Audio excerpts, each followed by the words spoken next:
बच्चों, आप सभी का मेरे YouTube channel easy clear exam में स्वागत है।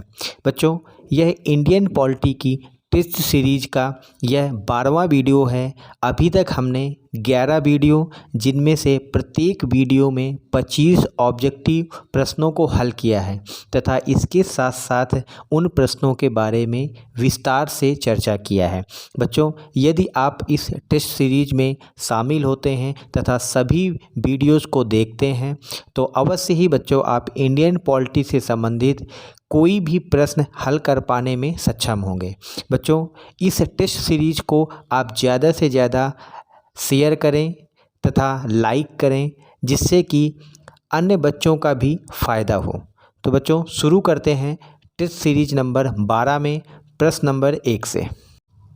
निम्नलिखित में से किस देश में एकीकृत न्यायपालिका तंत्र है? यानी कि आपको बताना है बच्चों कि विश्व के किस देश में एकीकृत न्यायपालिका तंत्र है। भारत में, या फिर अमेरिका में, या नीदरलैंड में, या फिर यूक्रेन में। बच्चों, भारत एक ऐसा देश है जहां पर एकीकृत न्यायपालिका तंत्र है। भारत में नागरिकों के मौलिक अधिकारों की रक्षा की गारंटी कौन देता है? यानी कि कौन सी संस्था है भारत में जो मौलिक अधिकारों की रक्षा की गारंटी देता है? ऑप्शन ए है सर्वोच्च न्यायालय, ऑप्शन बी है संसद, ऑप्शन सी है लोकसभा, ऑप्शन डी है विधानमंडल।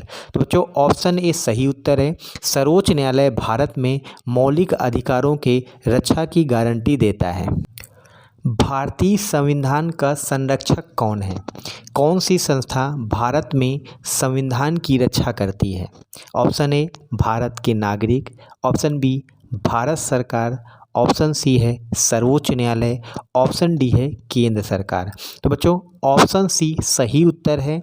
जिस प्रकार से भारत का सर्वोच्च न्यायालय नागरिकों के मौलिक अधिकारों की रक्षा की गारंटी देता है तथा इसका एक और कार्य है कि यह भारत में भारतीय संविधान का संरक्षक है। निम्नलिखित कथनों में कौन सा कथन सत्य है? आपको बताना है बच्चों कि 3 कथन दिए हुए हैं, इनमें से बताना है कि आपको कौन सा कथन सत्य है। नंबर 1 कथन है भारत में संसदीय संप्रभुता है। कथन नंबर 2 है सर्वोच्च न्यायालय को न्यायिक समीक्षा का अधिकार है। तीसरा कथन है विधानमंडल संविधान संशोधन प्रस्ताव पारित कर सकती है। तो बच्चों, इसमें एक ही कथन सत्य है। पहला कथन भारत में संसदीय संप्रभुता नहीं है।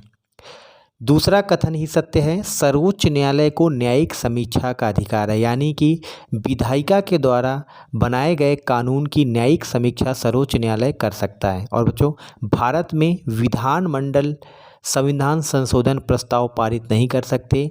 यह भारत में संविधान संशोधन केवल राज्यसभा लोकसभा में ही पारित हो सकता है।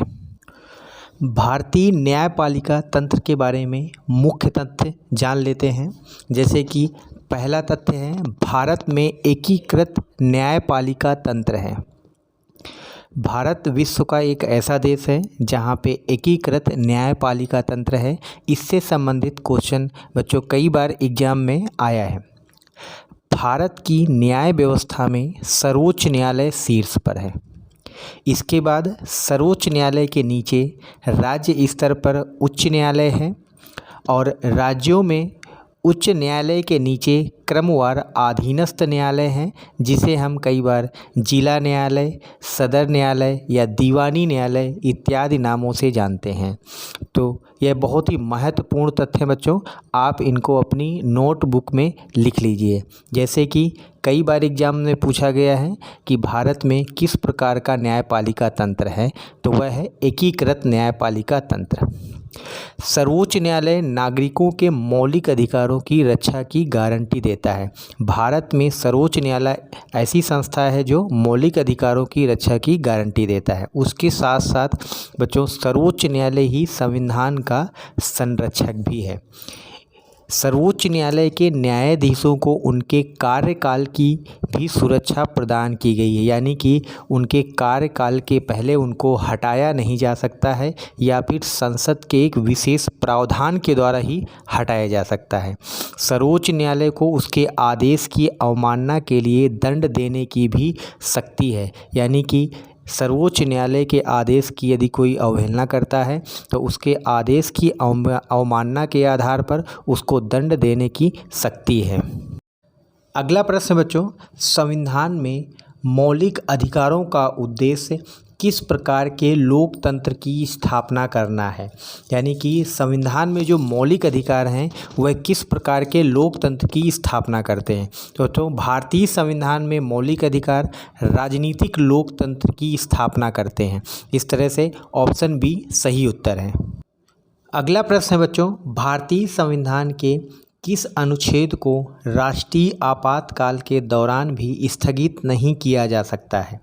भारत में बच्चों जब राष्ट्रीय आपातकाल लगता है तो राष्ट्रपति के पास यह अधिकार होता है कि कुछ मौलिक अधिकारों को वो निलंबित कर दे, किंतु भारतीय संविधान का जो अनुच्छेद 20 और 21 है, राष्ट्रीय आपातकाल के दौरान भी इनको निलंबित नहीं किया जा सकता है। इस तरह से ऑप्शन ए सही उत्तर है। राष्ट्रीय आपातकाल के दौरान अनुच्छेद 20 और 21 को किसी भी तरह से निलंबित नहीं किया जा सकता है। मौलिक अधिकारों के उल्लंघन होने पर इन्हें किनके माध्यम से दोबारा लागू किया जा सकता है? यानी कि मौलिक अधिकारों का यदि राज्य उल्लंघन कर रहा है तो वह कौन सी संस्था है जो इनको दोबारा लागू करती है? तो बच्चों भारत में न्यायालय है जो मौलिक अधिकारों के उल्लंघन होने पर इनको दोबारा लागू करता है। यानी कि भारत में मौलिक अधिकारों का संरक्षक हमने पहले ही विस्तार में चर्चा किया था कि भारत का न्यायालय है। मौलिक अधिकारों के बारे में महत्वपूर्ण तथ्य जान लेते हैं बच्चों। इन महत्वपूर्ण तथ्यों को बच्चों आप अपनी नोटबुक में अवश्य ही नोट कर लीजिए। यह ऐसे तथ्य हैं जो एग्ज़ाम में अवश्य ही पूछे जाते हैं। जैसे कि भारतीय संविधान के भाग 3 में 6 मौलिक अधिकारों का उल्लेख है। बच्चों मूलतः संविधान के भाग 3 में 7 मौलिक अधिकार थे, किंतु संपत्ति के मौलिक अधिकार को वर्तमान में हटा दिया गया है। मौलिक अधिकारों का उद्देश्य राजनीतिक लोकतंत्र की स्थापना करना है। इनका उद्देश्य कार्यपालिका विधायिका के मनमाने कानूनों पर निरोधक की तरह काम करना है। मौलिक अधिकारों के उल्लंघन की स्थिति में इन्हें न्यायालय के माध्यम से दोबारा लागू किया जा सकता है। आगे है बच्चों, जिस व्यक्ति के मौलिक अधिकार का हनन हुआ है वह सीधे सर्वोच्च न्यायालय की शरण में जा सकता है। बच्चों वैसे तो किसी व्यक्ति के यदि मौलिक अधिकार का हनन होता है तो वह अधीनस्थ न्यायालय या उच्च न्यायालय में भी जा सकता है, किंतु संविधान में यह प्रावधान है कि सिर्फ मौलिक अधिकार का यदि हनन हुआ है तो वह सीधे सर्वोच्च न्यायालय भी जा सकता है। अनुच्छेद 20-21 ऐसे मौलिक अधिकार हैं जिनको राष्ट्रीय आपातकाल के दौरान भी स्थगित नहीं किया जा सकता है। बच्चों मूलतः संविधान में 7 मौलिक अधिकार थे। संपत्ति के मौलिक अधिकार को कानूनी अधिकार बना दिया गया है। यानी कि मूलतः संविधान में संपत्ति का अधिकार भी मौलिक अधिकार था, किंतु यह अब एक कानूनी अधिकार है। अगला प्रश्न है, मौलिक कर्तव्य को किस समिति की सिफारिश के आधार पर संविधान में शामिल किया गया था? मौलिक कर्तव्यों को बच्चों स्वर्ण सिंह समिति की सिफारिश के आधार पर भारतीय संविधान में शामिल किया गया था। तो यानी इस तरह से ऑप्शन बी सही उत्तर है। मौलिक कर्तव्यों को स्वर्ण सिंह समिति की सिफारिश के आधार पर संविधान में शामिल किया गया। संविधान के किस संशोधन के माध्यम से मौलिक कर्तव्यों को भारत के संविधान में शामिल किया गया है? पहले ही हमने पढ़ा था बच्चों, यदि संविधान में किसी भी तथ्य को जोड़ना है तो उसमें संविधान संशोधन करना पड़ता है। इसी तरीके से मौलिक कर्तव्यों को भी भारत के संविधान में 42वें संविधान संशोधन 1976 के द्वारा जोड़ा गया। ऑप्शन ए सही उत्तर है। किसको संविधान संशोधन के माध्यम से आंतरिक आपातकाल के समय में भारतीय संविधान में शामिल किया गया था? बच्चों भारत में मौलिक कर्तव्यों को संविधान संशोधन के माध्यम से आंतरिक आपातकाल के समय शामिल किया गया था। ऑप्शन सी सही उत्तर है। अगला प्रश्न है, मौलिक कर्तव्य संविधान के किस भाग में उल्लेखित हैं? मौलिक कर्तव्य जिनको 42वें संविधान संशोधन के द्वारा स्वर्ण सिंह समिति की सिफारिश के आधार पर भारतीय संविधान में शामिल किया गया, उनको बच्चों भारतीय संविधान के भाग 4 का में शामिल किया गया है। तो भारतीय संविधान का जो भाग 4 है वह नीति निर्देशक तत्वों से संबंधित है। अगला प्रश्न है, मौलिक कर्तव्य किस देश के संविधान से लिए गए हैं? तो बच्चों, मौलिक कर्तव्यों के बारे में हमने 5 से 6 महत्वपूर्ण प्रश्न डिस्कस कर लिए हैं और इसमें अगला प्रश्न है, मौलिक कर्तव्य किस देश के संविधान से लिए गए हैं? तो वह मौलिक कर्तव्यों को बच्चों रूस देश के संविधान से लिया गया है। अगला प्रश्न है, निम्नलिखित में से कौन सा कर्तव्य मौलिक कर्तव्य है? संविधान का आदर करना। बच्चों, संविधान का आदर करना मौलिक कर्तव्य है। राष्ट्रगान का आदर करना मौलिक कर्तव्य है। संस्कृति का अनुरक्षण करना भी मौलिक कर्तव्य है। इस तरह से ऑप्शन डी सही उत्तर है, उपरोक्त सभी। बच्चों, मौलिक कर्तव्यों के बारे में महत्वपूर्ण तथ्य जान लेते हैं। मूल संविधान में मौलिक कर्तव्यों का उल्लेख नहीं था, जैसा कि हमने पिछले प्रश्नों में डिस्कस किया कि मौलिक कर्तव्य को संविधान संशोधन के द्वारा जोड़ा गया है। मौलिक कर्तव्य को स्वर्ण सिंह समिति की सिफारिश पर संविधान में जोड़ा गया था। मौलिक कर्तव्यों को रूस के संविधान से लिया गया है। मौलिक कर्तव्यों को बच्चों 42वें संविधान संशोधन अधिनियम 1976 के द्वारा संविधान में शामिल किया गया था। मौलिक कर्तव्य का उल्लेख भारतीय संविधान के भाग 4 का काम है। बच्चों, वर्तमान में कुल 11 मौलिक कर्तव्य हैं और मूलतः जब भारतीय संविधान में संशोधन के द्वारा मौलिक कर्तव्यों को शामिल किया गया था तो उस समय केवल 10 मौलिक कर्तव्य थे। मौलिक कर्तव्यों से संबंधित यह बहुत ही महत्वपूर्ण तथ्य हैं और यह बहुत ही ज़्यादा बार एग्जाम्स में पूछे गए हैं। बच्चों, इनको आप अपने नोटबुक में लिख लीजिए और इनका बार बार रिवीजन कीजिए, क्योंकि ये बहुत ही महत्वपूर्ण प्रश्न है और ये एग्ज़ाम में आते हैं। भारत किस प्रकार के मताधिकार को अपनाया गया है? अपने भारत देश में बच्चों किस प्रकार का मताधिकार अपनाया गया है? सार्वभौम मताधिकार या सार्वभौम वयस्क मताधिकार या वयस्क मताधिकार या केवल मताधिकार? बच्चों, ऑप्शन बी सही उत्तर है। भारत में सार्वभौम वयस्क मताधिकार को अपनाया गया है। भारत में कोई भी व्यक्ति किस उम्र के बाद मताधिकार कर सकता है? यानी कि भारत में कोई भी व्यक्ति किस आयु के पश्चात मतदान कर सकता है? बच्चों, भारत में प्रत्येक व्यक्ति जो 18 वर्ष की उम्र पूरी कर चुका है वह भारत में लोकसभा, विधानसभा इत्यादि चुनाव में मताधिकार कर सकता है।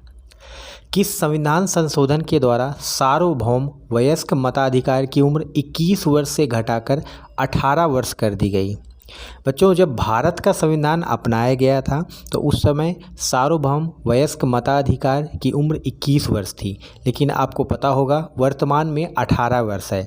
तो इसको 61वें संविधान संशोधन 1989 के द्वारा 18 वर्ष कर दिया गया था। सार्वभौम वयस्क मताधिकार के बारे में महत्वपूर्ण तथ्य जान लेते हैं।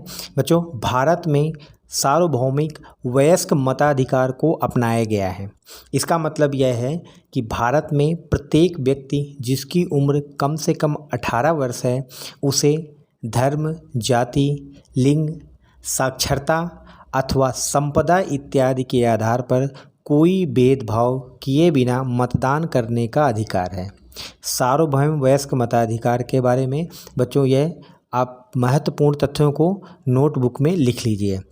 61वें संविधान संशोधन अधिनियम 1988 के द्वारा मतदान करने की उम्र को 21 वर्ष से घटाकर 18 वर्ष कर दिया गया और वर्तमान में मतदाता की आयु 18 वर्ष है। किस देश में दोहरी नागरिकता का प्रावधान है? यानी कि किस देश में बच्चों प्रत्येक नागरिक उस देश में केंद्र यानी कि राज्य और राष्ट्र दोनों का नागरिक होता है? वह है अमेरिका। बच्चों, अमेरिका में प्रत्येक नागरिक के पास दोहरी नागरिकता होती है। अगला प्रश्न है, भारतीय संविधान में एकल नागरिकता का प्रावधान किस देश के संविधान से लिया गया है? अभी हमने पढ़ा था कि किस देश में दोहरी नागरिकता है। यह प्रश्न कई बार पूछा गया है एग्जाम में। तो अमेरिका में दोहरी नागरिकता है और भारतीय संविधान में एकल नागरिकता का प्रावधान हमने ब्रिटेन के संविधान से लिया है। इस तरह से ऑप्शन ए सही उत्तर है। नागरिकता के संबंधित बच्चों कुछ महत्वपूर्ण तथ्य आप देख लेते हैं। भारत में एकल नागरिकता का प्रावधान है, यानी कि इसको भारतीय नागरिकता कहा जाता है। अमेरिका जैसे देश में प्रत्येक व्यक्ति के पास न केवल देश की नागरिकता होती है, बल्कि वह जिस राज्य में रहता है उसकी भी नागरिकता होती है। किंतु इससे अलग भारत में कोई भी व्यक्ति चाहे किसी भी राज्य में पैदा हुआ हो, लेकिन वह सिर्फ उसके पास एक ही नागरिकता होगी, वह होगी भारतीय नागरिकता। तो यह दोहरी नागरिकता और एकल नागरिकता में अंतर है। जैसा कि हमने पिछले प्रश्न में पढ़ा था कि अमेरिका में दोहरी नागरिकता है तथा हमने अपने संविधान में एकल नागरिकता को अपनाया है और वह ब्रिटेन के संविधान से एकल नागरिकता को अपनाया गया है। इस महत्वपूर्ण तथ्यों को बच्चों आप अपने नोटबुक में नोट कर लीजिए। नागरिकता से संबंधित कई बार एग्जाम्स में क्वेश्चन आया हुआ है। आपातकाल के दौरान देश की पूरी सत्ता किसके हाथों में आ जाती है?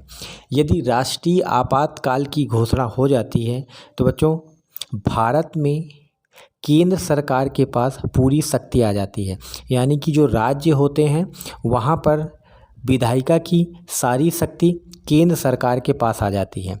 इस तरह से ऑप्शन डी सही उत्तर। अगला प्रश्न, भारतीय संविधान में आपातकाल का प्रावधान किस देश के संविधान से लिया गया है?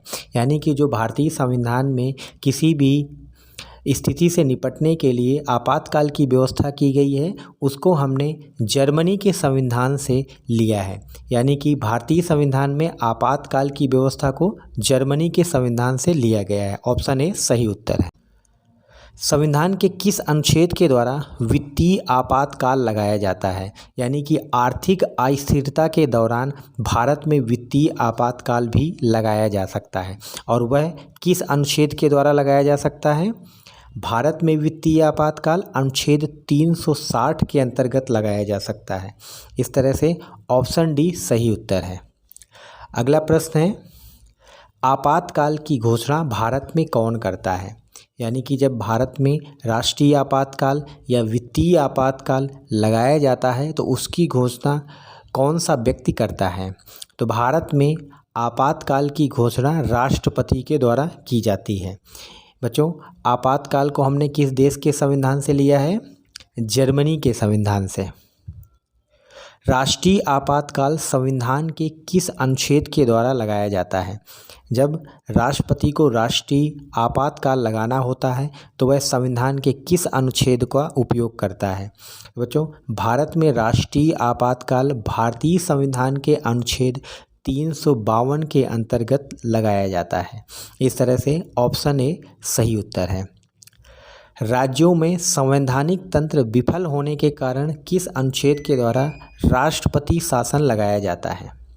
यदि किसी भी राज्य में संवैधानिक तंत्र फेल हो जाता है और राज्यपाल वहां पर राष्ट्रपति शासन की सिफारिश करता है तो बच्चों राष्ट्रपति वहां पर राष्ट्रपति शासन अनुच्छेद 356 के द्वारा लगा सकता है। इस तरह से ऑप्शन बी सही उत्तर है। बच्चों राष्ट्रीय आपातकाल किन कारणों के द्वारा लगाया जा सकता है?